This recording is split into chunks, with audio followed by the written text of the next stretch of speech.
Hi and welcome to the Trading Bells show. Today we are at the home of Dr. Odundo, the former Chief Executive of Retirement Benefits Authority, that's RBA. And I wanted to hear his views on this particular debate on NSSF, whether to contribute, is it the right time, and is the government right in pushing this particular agenda? But first, let's take a look at his profile, then get into the conversation. Karibu. Dr. Edward Odundo is the Director, School of Pension and Retirement Studies, Director at the Equity Group Holding PLC, lecturer at the University of Nairobi School of Business, and a consultant in pensions, tax, corporate governance, and financial services.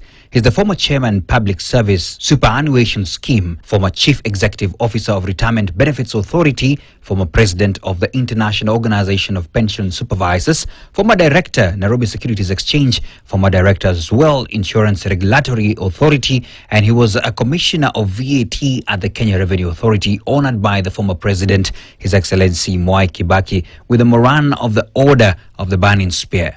He holds a PhD in Business Administration from the University of Nairobi, MBA in Strategic Management and Marketing, and a BSc degree in Finance and Accounting. He's also an alumnus of Harvard University, JF Kennedy School of Government, London School of Economics, and holds membership of several professional bodies. He has spoken on topical issues globally on management, tax, pension, and corporate governance at the invitation of the World Bank, IOPS, AFDB, and OECD. He lives in Nairobi and has published 2 books, The Doctrine of Strategic Planning and The Doctrine of Entrepreneurship, in 3 volumes. Dr. Odundo, thank you so much for your time. Thank you. And for allowing us actually into the comfort of your home. I'm a retiree. Thank you. So we have visited you and gotten you out of that. Thank you for visiting a retiree. Excellent. Yes. I would want to start this conversation first by helping the people understand. Because behind the scenes we have spoken, you've told me we have the Provident Fund and the retirement schemes. And people may wonder, what's the difference between these two? Could you help us understand the difference between the two first? I think to make it simple, people have heard about provident funds, and people have heard about pensions. Yes, and sometimes it's difficult for them to know the difference. And the point of contribution, they're basically the same. People contribute, employers contribute, employees contribute. But at point of payment, they're different. They're different. Because provident fund is a one-off payment. One-off. You're given all your contributions. All your contribution, which is employer and employee, and interest earned to that date of retirement. And you're paid one-off. NSSF is a provident fund. Okay. Yes. Pension, yes. NSSF is one-off. Okay. I retired, they paid me a small amount, and one-off. But the other pension schemes, they pay, at the point of payment, they pay on a monthly basis. Okay. There's an actual evaluation which is done, and then they work out some mortality tables, and you're paid a certain amount every month. However, that amount is very small, because currently using our mortality tables, which are very old, they have not been revised, people get less than 10%, about 9 point something of your, what we call reserve or contribution to date. Okay. So for instance, most Kenyans would have contributed about 4 million. At the time, they'll get about 40,000. 40,000 every month. So if you contribute 10 million, maybe you get about 100,000. There could be an argument that sometimes this, a provident fund, when it just comes by that, sometimes people get a shock out of it and waste the money. And some people say maybe you're better off on the pension side of things. I don't know where you stand on that. Actually, I've talked about this, that it's better having that monthly payment than a one-off payment. Because people tend to not use it well. But monthly payment is better than not getting some, because you're used to a salary every month. Then all of a sudden it's not there. So you better get that to a monthly payment. I'll talk about liquidity later on. And about retirement later. Okay. Let's now jump into this whole hula baboo that we are having right now. And we had the Court of Appeal ruling on February 3rd on the reinstatement of the NSSF Act 2013. And we have had a lot of divergent views from all across the board, the divergent views from the stakeholders. And you sat for 16 years at the RBA, and I would like to hear your first reactions and interactions with this rule. What was your immediate reaction on this? My immediate reaction is the act had no problem. Okay. Because we're converting from a pension from a provident fund to a pension scheme. That's the way forward. Okay, that's the way forward. Yes. And it was not bad. It's not bad. We supported it. Okay. The only issues which were there had to do with the Tier 2. Because why we had a problem at that time, Tier 2 was giving NSSF. Okay, just pause there. We'd like to understand the Tier 1 and Tier 2 first. Today, have to go to the basics. Tier 1, it was very clear, it's an increase of your usual current NSSF payment. Okay. But Tier 2 now was like additional contribution, which will become part of your pension. Because now you're going to be deducted 6% of your salary or with your pensionable amount. Yeah. And work out what your pensionable amount is, which will be contributing, and the employer was also going to contribute 6%. So basically you're all going to contribute 12% to your pension scheme within NSSF. Okay. But what that act provided was, because this is now a compulsory statutory requirement, means all employers must contribute. But we also have private schemes. Yes. And then what we were saying that for you to opt out to a private scheme, it was NSSF which was going to give the approval, and not RBA, who was the regulator, who can determine that the private scheme which has been set up meets the requirement of RBA and is suitable to opt out. Yes. But the way the act is, it doesn't allow. It's only NSSF that can do so that. They cannot regulate themselves. And that's why we had a challenge with them, that they should allow RBA to be the one approving schemes. If you set up a scheme today, which contributes 7%, for instance, it's a better scheme than NSSF, because NSSF will be 6%. Absolutely. And if that scheme is registered by RBA, you should be allowed to automatically opt out. As well, opt out. Yes. You're right, because it is regulated. Because it's regulated. Yes. So you have no problem. But the way it is now, once you are there, you can't come out. And therefore, the problem is you'll contribute 6% this side, which is statutory. Yeah. And here you have a scheme, maybe you're also contributing like 10% as an employer, and the employee contributing 5%, let's say, or 6%. Yeah. So it means that the employer now additional cost of another 6%. Yeah. I think that's where the challenge is. You're right, and I think we'll be addressing what the employers feel about this. Correct. But one of the questions is looking at the current state of the economy in the country.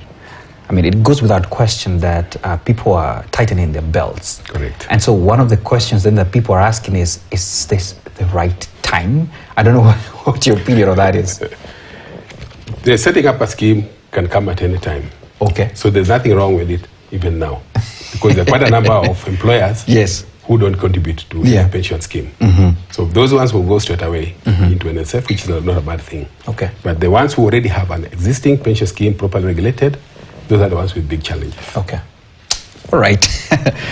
Fair enough. Let's talk about the current government, because, of course, a lot of institutions and corporates are also aligning themselves with the current government. And it is quite pronounced, and you could hear the president really speak outright about that we need to save better, bring in the savings culture, which really touches on the NSSF and what we're talking about. Of course, the critics now have it, what we're trying to talk about, maybe it's on the right time and the likes and all that. And what does then this mean to the economy? Because there has been conversations that if we save better now, we are better placed. So my question to you is, what does an increase in this contribution mean to the socio-economic progress of the country from your perspective? I look at it this way. Currently, the contribution is very low. If at all, what people contribute is very low. Yeah.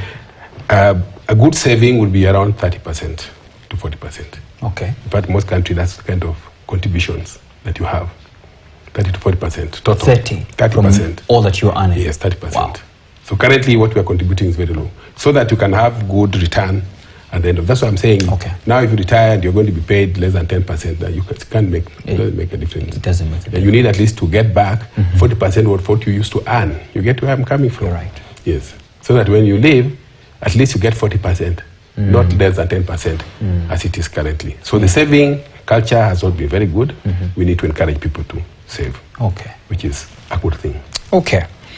Let's now go to the naysayers who are feeling, a bit jittery about this whole thing. The employers, for example, are saying that they need a bit of clarity on what they're saving about. And let me just quote a few. I think one of the questions is the employers say that they need clarity on what pensionable earnings are, clarity on how to treat gratuity, automatic opting out of the Tier 2, which you're mentioning already here, for private employers with private pension schemes that are regulated and licensed by RBA to avoid the 2 months waiting period. What's your comment on that? The employer has two sets of salary bands. Yes. You have people who give basic salary, and those ones who give a house allowance. Yes. So you can decide as an employer that basic salary will be the pensionable. That's yeah, because an allowance can be removed, it can be there, and tomorrow it can be removed. You're right. But basic salary will not be changed. That's the whole idea behind it. You're right. But that's why most people would prefer you have a consolidated salary. When you have a consolidated salary, it doesn't mean that it's not, there's no house allowance. It's a consolidated figure, and that becomes a pensionable amount. Yes. But if when you have a basic salary, then you have many, many allowances, then you find that some basic salary will become the pensionable amount, because allowances can be withdrawn. Absolutely. Yeah, but some people combine it. That's the difference. Okay. And therefore, that shows what pensionable amount is. You're right. Gratuity is different. Gratuity mostly is for people on contract. Okay. So it has nothing to do with pension. Okay. So when you're on contract, like I was on contract, I was not pensionable. At the end of my term, my contract is clear that at the end of my term, I'll be paid a percentage of my current monthly salary. So that is safe, it's not? That is, because it's paid by the employer, not the employee. Okay. Okay? Okay. And it's a lump sum. Okay. Paid off, less taxes, and you go. After end of contract or termination. So it's got nothing to do with pension. Okay. One of the thorny issues about taxing, and I want to just bring it out. The big question a lot are asking is, why save for the worker, then take 30% away from them when they need to access their pension? Doesn't this now defeat the whole purpose of saving and for pension? Yeah, definitely. You find that when somebody is contributing, you find that tax is exempted. There's a relief that you get. Yes, when you're saving, absolutely. When you're safe. Yes. By the time of payment, you're taxed. Let's say at the age 60 currently, yes, you'll be taxed for 5 years. Because when I was there, we were able to bring up an exemption of that above 65, you're tax exempt. Yes. Because internationally, quite a number of countries, once you retire at 60, no more tax. No more tax. Because you've been paying tax all your life to other people. So at that point, because the amount again is very little, so you get 10% of your 40,000, then you're taxed again, and you've been paying. That's very heavy. It's quite heavy. Yeah. So, right, the Act currently provides that at 65, you're tax exempt. Okay. So this year I'm 65, so I'll be tax exempt. Unless the government changes. Hold on, I have to ask you this. You retired at 60. Yes. So for those 5 years, you've been paying taxes. Yes. Isn't that not fair? That's why I was advocating for the tax, that particular law, to allow at age 60, you stop paying tax. Yeah. And we are hoping that one day it will come. I know last 1 or 2 years ago, they were trying to remove that benefit that we get us after 65. Yeah. But we, I think the lobby group ourselves, we managed to have it retained by Parliament. So we hope they are not going to interfere with it. So they were about to get down all the way. They want to get it out and we have nothing. Let's talk about the Federation of Kenyan Employers, because they are also feeling aggrieved by these current changes. And FK has been urging the government to embrace social dialogue. I think they have structured their way to do that, towards this attaining this sustainable universal social protection system. And they are arguing that only 15% of the country's wage employment is in the formal sector. So formal workers and formal employers should therefore not be the only persons or solely, taking this whole burden of the government and contributions. Do they have a point first?